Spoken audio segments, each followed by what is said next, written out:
Welcome back. You're listening to The Voice of Russia in London. My name is Brendan Cole.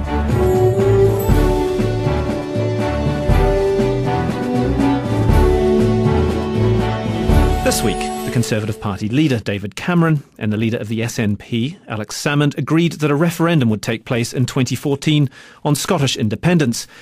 Among those eligible to vote will be those over the age of 16 years and 10 months on the day of the ballot. The move raises the prospect of extending the franchise to 16-year-olds in all elections throughout the United Kingdom. Or does it? Campaigners insist teenagers of the same age are permitted to work, marry and fight for their country. Will a vote for 16-year-olds force politicians to listen to young people more? But those against say teenagers do not have the maturity to make an informed vote. Are teenagers equipped to make these kinds of decisions on political parties, and what kind of effect would their vote have on the outcome at the ballot box, not just in the Scottish independence referendum that's coming up, but also in future elections across the United Kingdom? Well, to discuss this, I'm joined by Marc Kidson. He's a trustee from the British Youth Council, and he's also from the group Votes at 16. Also in the studio here is Darren Hughes. He's Director of Campaigns and Research at the Electoral Reform Society. On the line, we have Dr. Jay Giedd, Chief of the Unit on Brain Imaging in Child Psychiatry Branch at the National Institute of Mental Health in Maryland, United States. And also on the line is Sylvia Kritzinger, Head of the Department of Methods and Social Sciences at the University of Vienna. Thank you very much for joining me here on The Voice of Russia. This announcement this week, Marc Kidson, this is a clever move by Alex Salmond, isn't it? 16 and 17-year-olds are more likely to vote with their parents, and it's a boost for the referendum. I'm not entirely sure you can see it quite as cynically as that. Nobody's entirely sure what way 16 and 17-year-olds who are enfranchised in this referendum will vote. I think there's still quite a long time until that particular ballot is held, and I think young people who get a clear signal that they are going to be involved in that conversation will be listening increasingly carefully at the arguments put by both sides. Scotland has a very active youth parliament. I'm sure it'll be something that will come up with young people involved in that, and I'm sure that their votes are up for grabs. I don't think it's a done deal for Alex Salmond. Darren Hughes, does this mean that we're going to see politics enter the classroom? We're going to see teachers politicising in lessons? I mean, this can't be a particularly good move, can it? Well, I hope it does lead to politics in the classroom, but maybe not as partisan as you suggest or hint at. I mean, I think what's really important here, as Mark says, there's a long way to go before the vote takes place. So the voters we're talking about are currently 14 and 15, which means that there's a real chance for the kind of civics education, voter information, these wider issues of democratic participation that can be addressed in the school system. And that gives us this chance now to talk more broadly about how we have more people involved in democracy, better understanding and longer length of time of their participation because they're starting early. So I know the political talk right now is about has Alex Salmond outfoxed David Cameron, all these kind of things that are part of the day-to-day of politics. But the broader issue here is about democratic participation and a chance for a real sense of civics to take hold. And I think that's an experiment certainly worth trying. Jay Giedd, I'll turn to you in the United States there. Do you think 16 and 17-year-olds have the wherewithal, the ability to make a proper decision, an informed decision at the ballot box? Certainly many do. They're probably not as good as they're going to get in terms of considering the longer-term implications of actions, but they are consistently surprise people at how well they do in terms of thinking through fairly complex issues. I certainly agree in terms of the educational aspects. It really engages the students of this age if they feel that their opinions will matter, and it could engage them at a very critical time in their development where they'll be much more active in the civic process for the rest of their lives. So I think that there are many implications of age of voting and age of competence for things like consenting to marriage, birth control, driving, and the neurobiology is just beginning to weigh in on some of these issues. But you have said, Jay Giedd, that you have argued that in humans the frontal lobe only reaches maturity in their 20s. Now, is that an argument against younger people from having the vote? Well, a lot of the difficult decision-making occurs in peer pressure in times of high emotional conflict, and the voting process, if it is covered in school and the issues, should be more of a so-called cold cognition process, where it's not a spur-of-the-moment decision. They'll have time to learn about and weigh the different options. And in those domains, the 16-year-olds, with some exceptions, do quite well compared to adults. The trouble is that certain individuals will be very ready to do that at even younger ages, at 14, and many adults never achieve that sort of decision-making no matter how old they become.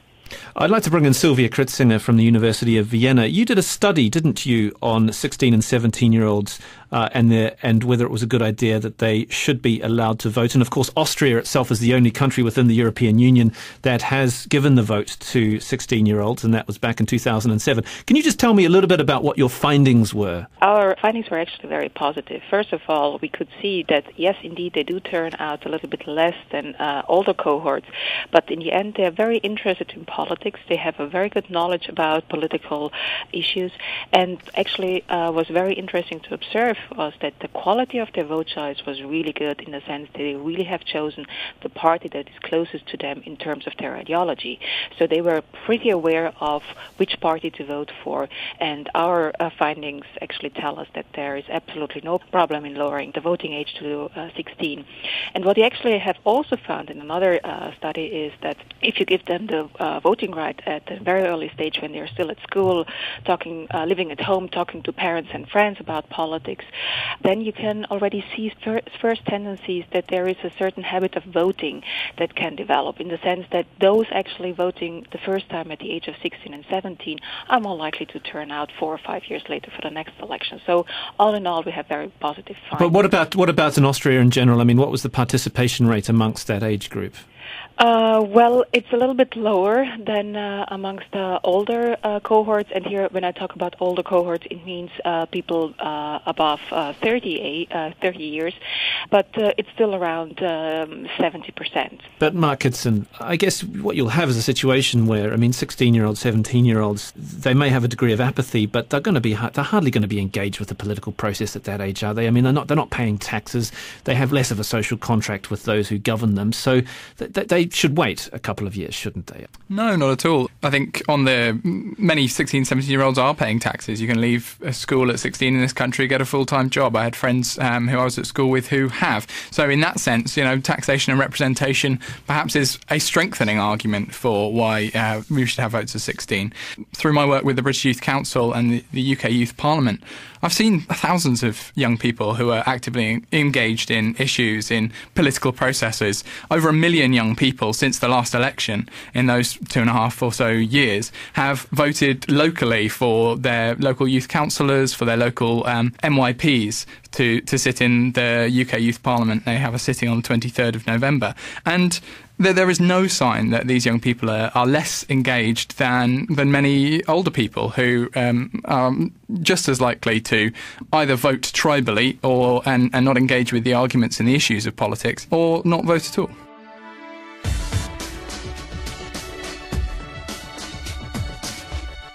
You're listening to The Voice of Russia in London. My name's Brendan Cole. We're discussing, should 16 and 17-year-olds be given the vote? With me is Marc Kidson from the British Youth Council, Darren Hughes, who's Director of Campaigns and Research at the Electoral Reform Society.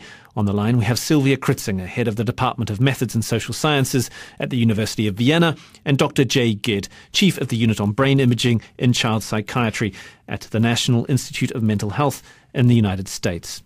But they do, Darren Hughes, they do vote tribally, don't they? I mean, you're more likely to be swayed by the extremes of a political spectrum when you're younger. You are more likely to vote the way your parents vote. You're going to be highly influenced by peer pressure. You haven't been in the workforce. You haven't really got the life experience to make an informed choice, have you? Well, I think there'll be some who fall into that category. But as I think Jay said earlier on, there's plenty of so-called grown-ups in their 30s and 40s who might fit into that bill as well. So I think that, of course, there are some risks, I guess, in extending the franchise. But you've got to weigh that up against what the benefits of it. And this is the first generation to come through secondary education with a proper civics education component to the curriculum. I was reading a blog during the week by Jackie Smith, who'd been the Minister of Education when the last Labor government introduced that particular component. So you've actually got a group who are coming through now who have understood these issues, have learnt about them, and what's attractive about the idea of votes at 16 is that you can have a seamless transition from learning about these issues to actually doing them, to exercising a vote. And we know that the lowest turnout of voters is amongst that 18 to 24 category. So anything we can do to try and boost participation early, that will have a positive flow-on effect as they grow older, because all the research says that if you start voting in your early adult life, that will lead through to a pattern of voting throughout your adult life. So we've got a big democratic challenge in the UK to get more people involved, more people participating, and this seems like a practical response to that particular issue. Sylvia Kritzinger, is that correct, that the earlier you get involved in the political process through voting, the more likely you are to participate throughout your life? The first findings that we got from our empirical data definitely show in this direction, that it's more likely that if you've turned out the first time when you're 16 and 17, still working, still being at school, still living with your parents, it's more likely that 4 or 5 years later you're more likely to turn out again. And we see here a major discrepancy between voters 16 and 17 years old and the voters 18 and 19 and 20 years old. So those voters who actually are not at school any longer or not living with their parents are much less likely to turn out 4 or 5 years later. So obviously, once you actually learn how to turn out to vote with your parents, with teachers telling you to go to the elections, it's more likely that this is an ongoing process for the rest of your life. But Sylvia, surely the inverse is true as well. If you don't turn out to vote in that at that age of 16, you've got the apathy will entrench itself, and you're less likely to vote later on. No, but the thing is that once you actually are, if you're only 16 and 17 years old, you're more likely to turn out, because there is, of course, this pressure by your parents, by your friends, but also by the teachers at school, which tell you, listen, there is an election coming up, you should actually turn out because this is your civic duty somehow to turn out. Then it's more likely that they turn out, though, if you actually, in the first moment you get them to the ballot box, it's more likely that you will get them in the future as well. Jay Giedd, you talking earlier on about the neuroscience of how brains develop and things, but is there any kind of evidence that the decisions you make at 16 or 17 will differ greatly to that of 21 or 22? Can 16-year-olds make a responsible choice?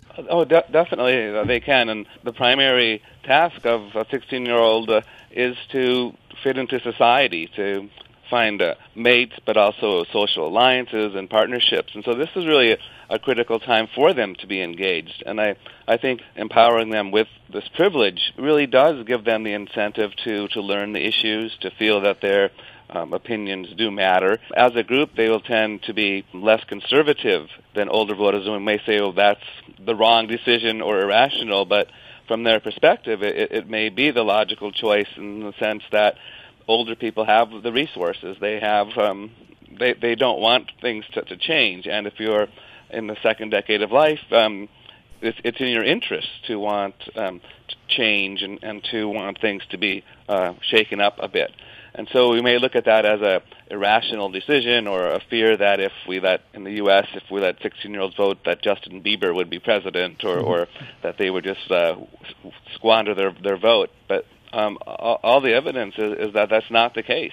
Well, I actually think Justin Bieber is Canadian, but he certainly would be he certainly would be a key plank on any kind of electoral platform. But isn't that the danger, though, that at 16, 17-year-olds are quite idealistic. Politicians will have to almost not be true to themselves. You will have 50-year-old politicians trying to appeal to 16 and 17-year-olds, and they can be quite cynically manipulated, though, can't they? But many of the issues politicians should be concerned with affect 16-year-olds, and many of whom can be parents and have a great stake in society, in the workplace.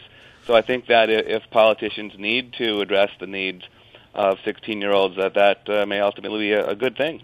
I think the other point there too is that we're not talking about having the vote only being exercised by 16 and 17-year-olds. So everyone over the age of 18 will continue to vote as well. And any politician who ridiculously targeted their campaign, trying to be hip with the teenagers, might find they're burning off a lot of support in older demographics who are saying, why are you trying to wrap your way through a campaign rather than conducting a sensible campaign across a broad range of demographics? So I think we've got to keep it in context. I mean, I take the point that there is a risk that you could get a wave of support for a certain candidate or a certain issue, that kind of peer pressure argument. I guess the only sign of caution, I think, reflects our voting system. But because we have first past the post, we have these small number of marginal seats where basically the entire election is conducted.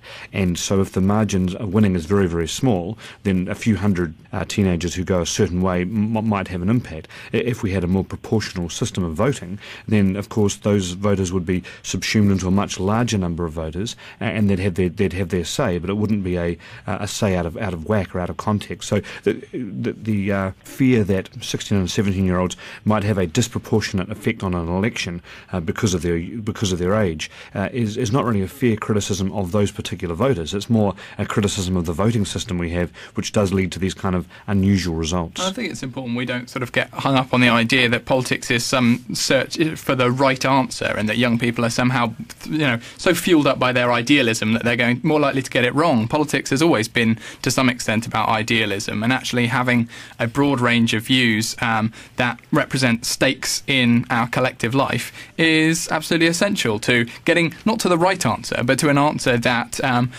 is just intergenerationally as well as correct for any given period. And actually, your point before about tribal politics is just another form of peer pressure, really. I mean, I'm the ancient age now of 34, and I've voted for the same party or every election I've had the chance to. I can't imagine not voting for the party that I support. Now, I suppose you could extrapolate that and say that's a form of peer pressure, that's a mixture of my upbringing, my views on life, so on and so forth.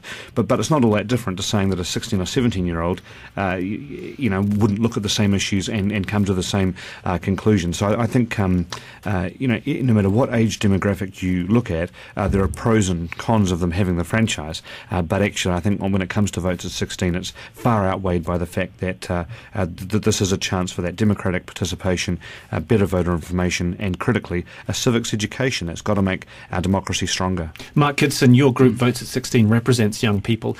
How do you think they would view politicians in their 40s, 50s, 60s, and even older, trying to appeal to them? I mean, would they view them with cynicism? There might be a bit of a cringe factor in electoral campaigns, mightn't there? I think, as Darren pointed out, that is always a danger, but politicians are as likely to lose support by going down some of those more cringeworthy routes than to gain it. You've got examples like that already, because 18 to 24-year-olds actually, in some of their tastes and in their difference to a 50-year-old politician, are not that much narrower in the gap than the 16 and 17-year-olds would be. I do think you would start to see a little bit more of a shift in the demographic. We're already getting younger politicians anyway, and we could debate the merits of that separately. But young people being more actively involved as representatives, not just as sort of passive recipients of political messages, is something that we might see a bit more of, and we actually might see a broader range of young people getting involved politically at that younger age, rather than often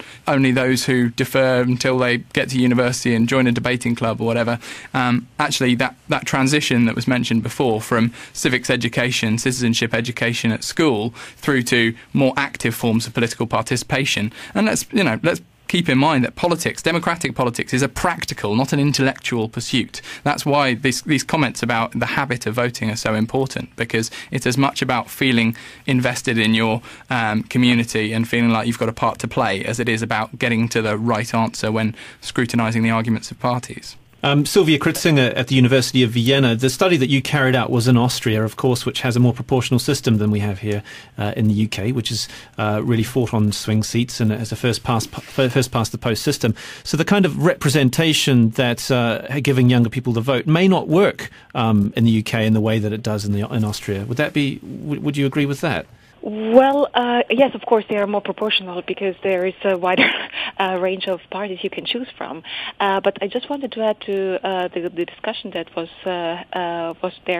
going on before, that young voters actually do choose the party which is closest to them in ideological terms, and that's really important. So it's not like that they follow the peer pressure, saying, okay, as my friends and my family and whoever else is going to vote for a certain candidate for a certain party, I'm going to do the same thing. No, they are pretty aware of where they stand in ideological terms and choose the party which actually represents the ideology closest to them. So in that respect, there is absolutely no danger that the quality of vote choice would be somehow worse once you actually give the voting rights to 16 and 17 years old ones. And based on this ideological distribution on a left-right dimension, it's also possible that the different views of young voters are actually represented in the parliament as well, given also the fact that there are quite a lot of different parties in Austria compared to the British system. Jay Giedd in Maryland, is there much of a movement there for the franchise being extended to younger voters?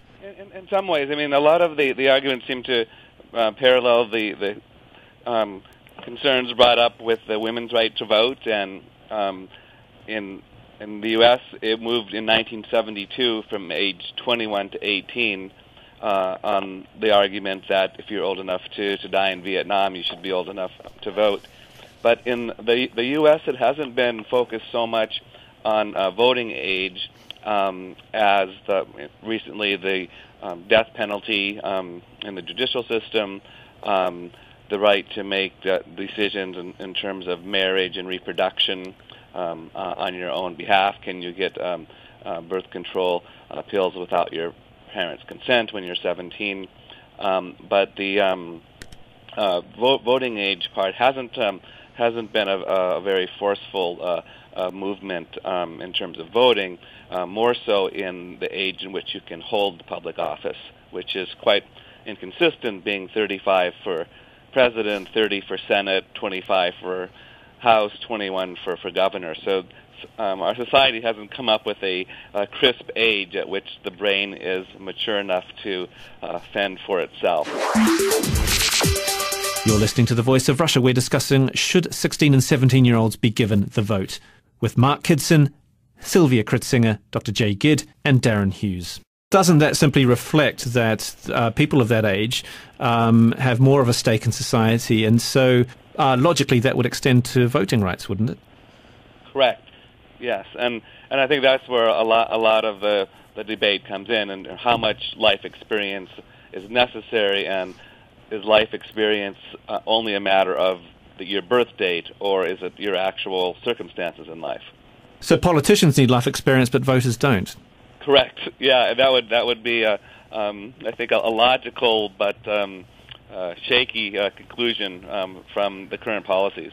It's not completely illogical in the sense that we have a representative system of democracy, and we elect people to make decisions on our behalf. So if the average representative is older than the average voter, that's not necessarily a problem, because we don't have a form of direct democracy where 16 and 17-year-olds would be deciding the issues of the day.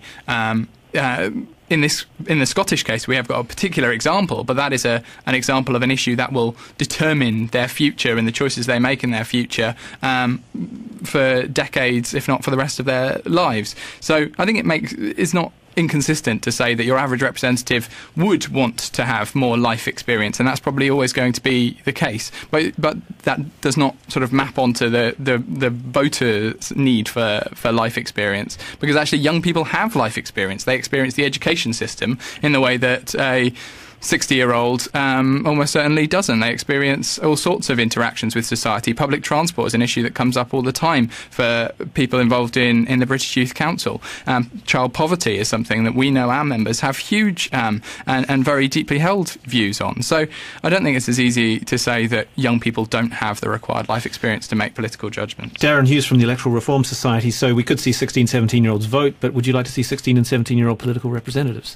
representing that demographic? Well, I think that's entirely a choice for voters. Voters get to look at a slate of candidates and make a judgment about whether or not they're ready for office, ready to serve, ready to represent. And I mean, I think it's very unlikely that someone aged 16 would win a constituency seat in the House of Commons.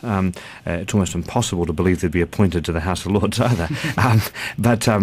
Although with that institution, who knows? While I think it's very unlikely that someone would be elected, I think no matter what age a candidate stands, voters look at it and they want to see whether that candidate has empathy, understanding, experience, ability, and they'll weigh up all those things before they cast their vote. So, I'm sure we can all think of politicians we know of who were in their 30s and we thought were fantastic, and those who were maybe in their 50s who we didn't think so much of, and vice versa. So I'm pretty relaxed about that, because I trust that voters will weigh up all those things. I think just coming back to this point about the Scottish referendum, because that has really kick-started off the discussion, and it's worthwhile us thinking about what is being proposed there.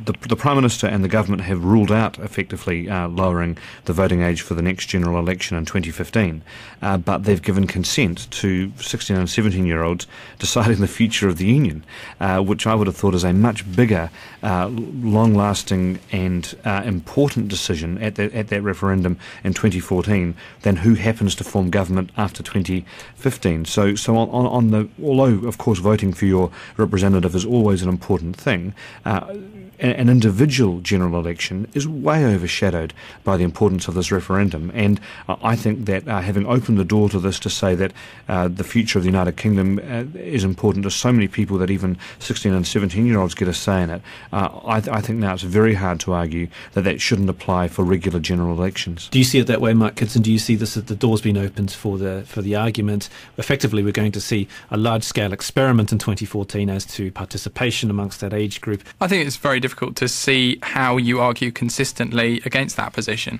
You introduced the segment with some examples of things that young people can do at the age of 16, 17, that society decides that they are able to make those judgments. Another one that you didn't mention is, in this country, you can be a company director at the age of 16. So, that's a pretty big decision, and I think we've seen plenty of companies that look like they're run by sort of less responsible adults. So in that case, and as Darren was saying, once you've opened the door for a voters' major as the vote on the future of the Union, how you try and then close it to young people when deciding who should represent them in Parliament, I just think you'll be on very, very thin ice indeed. And Darren Hughes, from a practical level, how would this play out post-2014 or post the 2015 general election? It would need a debate in the House of Commons, wouldn't it? It would need to, and we're going to have another thing go to the country, which perhaps there might not be quite the appetite for.